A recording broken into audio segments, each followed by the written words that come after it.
What is the Belt and Road Initiative in the China-Myanmar Economic Corridor, and what is China's interest in Myanmar? We need to know about this. We sure do, John. It's a great question, mate. So the major portion of the BRI in Myanmar is this gigantic pipeline, railway, road that will connect a Burmese port called Jiaopyu on the Bay of Bengal all the way up to China's Yunnan province. And it's a project that's meant to allow China to avoid the Straits of Malacca and any sort of action of the US Navy to deny China from energy from the Gulf. So it's strategically incredibly important. And they brought Wow. this in. Yep, they brought this in over a decade ago. The whole arrangement was unbelievably exploitative for Myanmar, for Burma.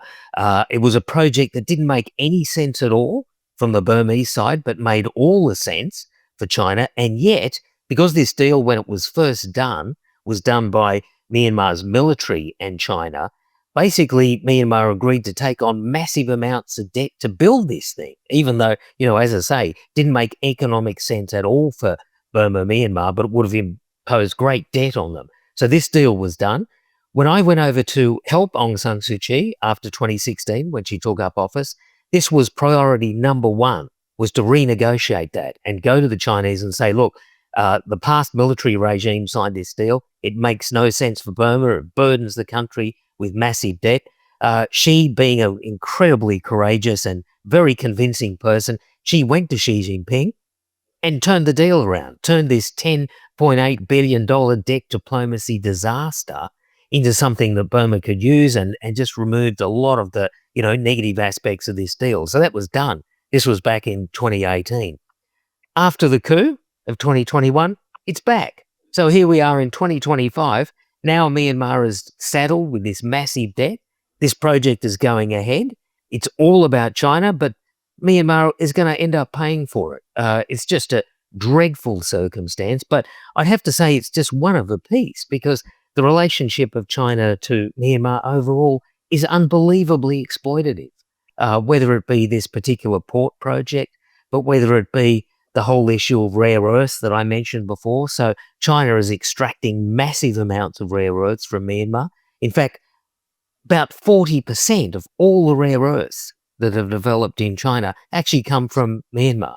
And it's mined in ways that, have no safety standards or anything. The rivers become poisoned. It's all, done in the worst extractive way imaginable. So, but the whole relationship is basically exploitative. And then to see on top of that, the way that politically and militarily, the way that China props up this military regime, which, is betraying the Myanmar people, but supporting China, who then agrees to support the military, is just an awful relationship.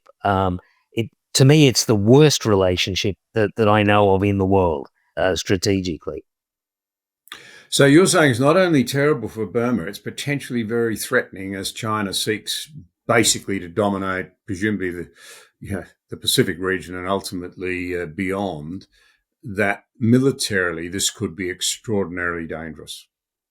Absolutely, John. I think it's part and parcel of a China that's trying to make itself invulnerable to pressure, particularly from the US and so on. So, yeah, this has import great beyond simply Myanmar. This is about China's relationship to the entire region and the entire world, because what they're trying to do via their relationship with Myanmar is making themselves invulnerable. So it's incredibly important. It gets no publicity at all. And yet, it's absolutely critical, I think, to the designs that China has for the broader Indo-Pacific. It's almost a modern version of the Burma-Thailand Railway, where so many Australian prisoners of war were so brutally treated as Japan sought to make itself harder to deprive of vital materials. It most certainly is, John. And one of the terrible ironies of this is many of the same physical locations that Australians suffered during World War II, etc., is being used for this project as well. So, yeah, there are all sorts of parallels in the two situations.